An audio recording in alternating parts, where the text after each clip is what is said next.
Good morning, everyone. My name's Nellie Gardner, and I'm going to show you some beautiful, wonderful materials today for making a wreath.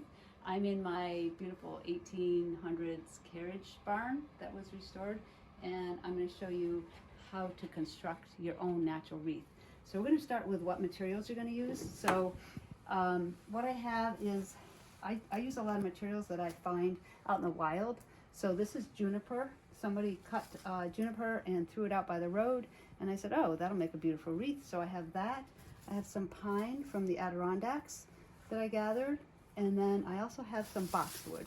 And this is just from some shrubs that a friend of mine was trimming, and I got the trimmings. Also some rhododendron leaves, because they add just a little bit of texture. So we're gonna make all these little bunches, and I'm going to layer them with some beautiful flowers. So I have flowers here. This is my flower field shop.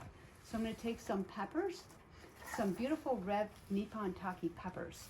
And these are hot peppers. You can also eat them. So if you get hungry around your wreath, you can always throw them in some soup or something. And then we have some gomphrena and some white statice. And this is sanguisorba. This is a really cool plant that has these seed pods. So don't limit your wreath to exactly, what you grow or what you can buy, but you can gather lots of stuff from the wild. And you can use things that you wouldn't normally use. So here I have rose hips, small ones, large ones, some milkweed pods you're going to see later, and also some teasel heads. They're a little prickly, but they look great on a wreath. So we've assembled our bunch, and now we're going to go over to the clamping table, and we're going to clamp these on a wreath base. So let me show you how to do that.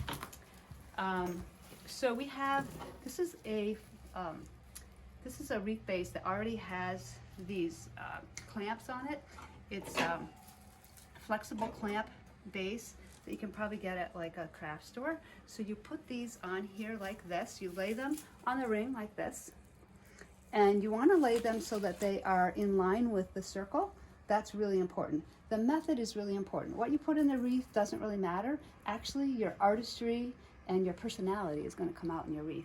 So just use some artistic license in that, but make sure when you clamp the clamps that you do it really tight.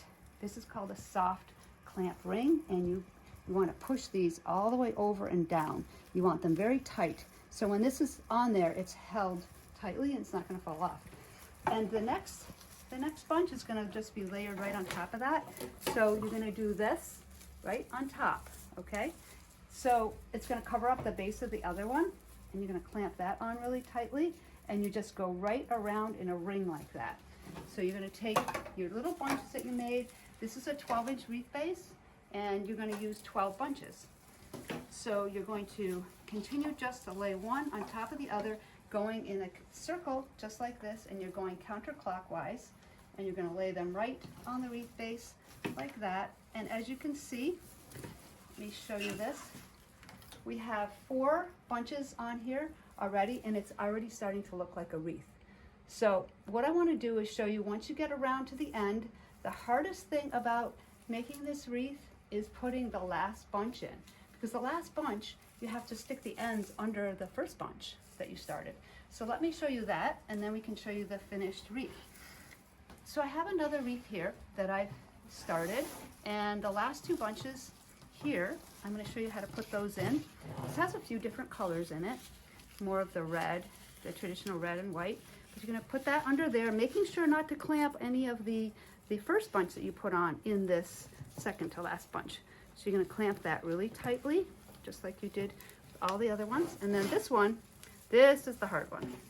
You're going to stick this underneath that first bunch. That's really important, underneath.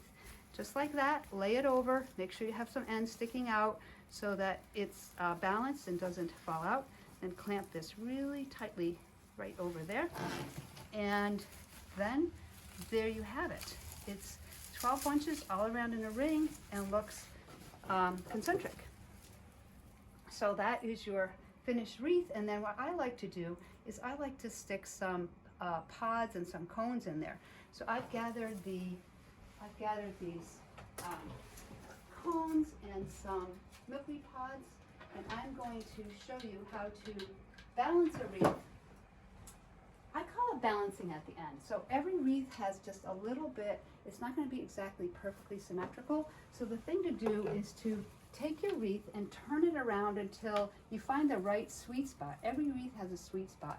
It looks like, okay, this is a little heavier on the top than the bottom. Usually the heavier on the top either looks good on the side or the bottom. But I think in this case, this wreath looks best with that on the side, like this. But then I feel like it needs something down on this side.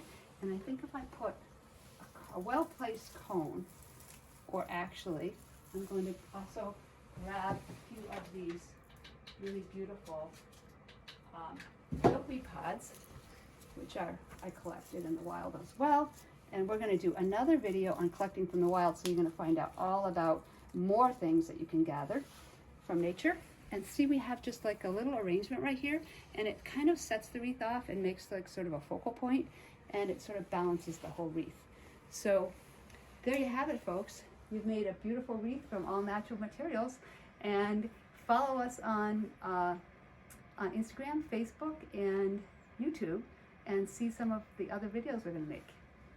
Thank you.